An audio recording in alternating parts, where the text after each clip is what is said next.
Good morning to মোরাদাবাদই বলা যায়। মোরাদাবাদ এখান থেকে আর 16-17 কিলোমিটার রাস্তা। তো যাই হোক, আজকে সকাল সকাল ঘুম থেকে উঠেই পড়েছি। সাইকেলও রেডি, সাইকেলও রেডি আছে। আর গতকাল যারা এসেছিল, এরা এই ছেলেটা সাইকেল করে বৈষ্ণোদেবী যাচ্ছে, ওরা হেঁটে যাচ্ছে কেদারনাথ। তো আমি বেরিয়ে পড়ছি আমাদের মতন, ওরা কখন উঠবে সেইভাবে তো আমি ঠিক অ্যাডজাস্ট করে হবে না। আমি এর জন্য আমার মধ্যে বেরিয়ে পড়ছি। আর এই যে লোকেশনটা, কালকে গতবার যেখানটাতে ছিলাম, সূর্য উঠেছে, মোটামুটি পরিষ্কার আকাশ। এই যে সুন্দর পরিবেশের মধ্যে। চলো আমরা এদিকে যাবো। মোটামুটি ফ্রেশ হয়ে নিয়েছি, সব দিক থেকে বললাম গুড। এবার বেরিয়ে যাবো, চলো।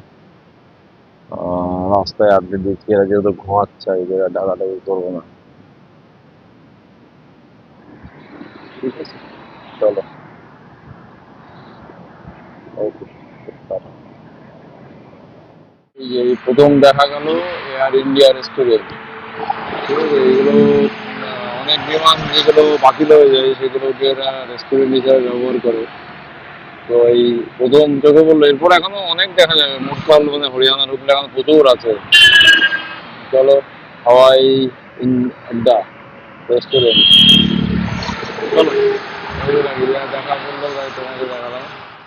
তো ব্যাপারটা হচ্ছে, আমি এই গত 10-15 মিনিট ধরে কিছু আর্মি পার্সনদের সঙ্গে কথা বলছিলাম, গল্প করছিলাম, যার মধ্যে আমাদের কলকাতা, তারকেশ্বর এই ধরনের জায়গার লোকজন রয়েছে ছিল। কিন্তু ব্যাপারটা হচ্ছে, ওনাদের সঙ্গে তো আর ভিডিও করা যায় না, বা ওনাদের ছবিও নেওয়া যায় না।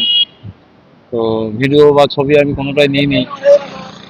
ওনারা বেরিয়ে যাওয়ার পর আমি ভিডিওটা শুরু করলাম। তো ওনারা আমার গাড়ি থেকে নেমে, ওনারা হয়তো ব্যাটালিয়ান শিফট হচ্ছিল কোথাও, দুটো গাড়ি, তিনটে গাড়ি ছিল। তো যাই হোক, নেমে ওনারা আমাদের গল্প গুজব করে সব কিছু আনন্দ আড্ডা করে গেল আমার সঙ্গে। তো বাঙালি হিসাবে খুব গর্বিত হলো যে, আমরা বাঙালি হিসাবে খুব গর্বিত যে আপনি বাংলার একটা ছেলে হয়ে আপনি কাজ করছেন, যারা ভাবনার বাইরের জিনিস। আমাদের খুব গর্বের বিষয়। তো এই প্রথম এত সময় ধরে গল্প করলো, প্রায় 7-8 মিনিট, 10 মিনিট তো হবেই হবে। আমাকে দেখে ওরা দাঁড়িয়েছিল, আমি আসলাম, তারপর আমার সঙ্গে গল্প গুজব করে ওরা জাস্ট বার হলো, রওনা দিল, আমি তারপর ভিডিও করলাম। তো এইসব পাওয়ার জন্যই আসা। ওরা বললো যে কেন এসছেন, আসার কারণটা কি একটা।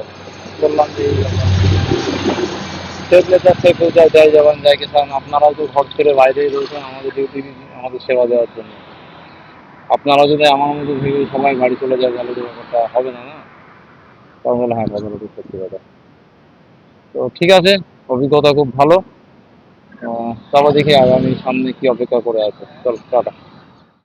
টেসলা চলেছে তার নিজের গন্তব্যের পথে।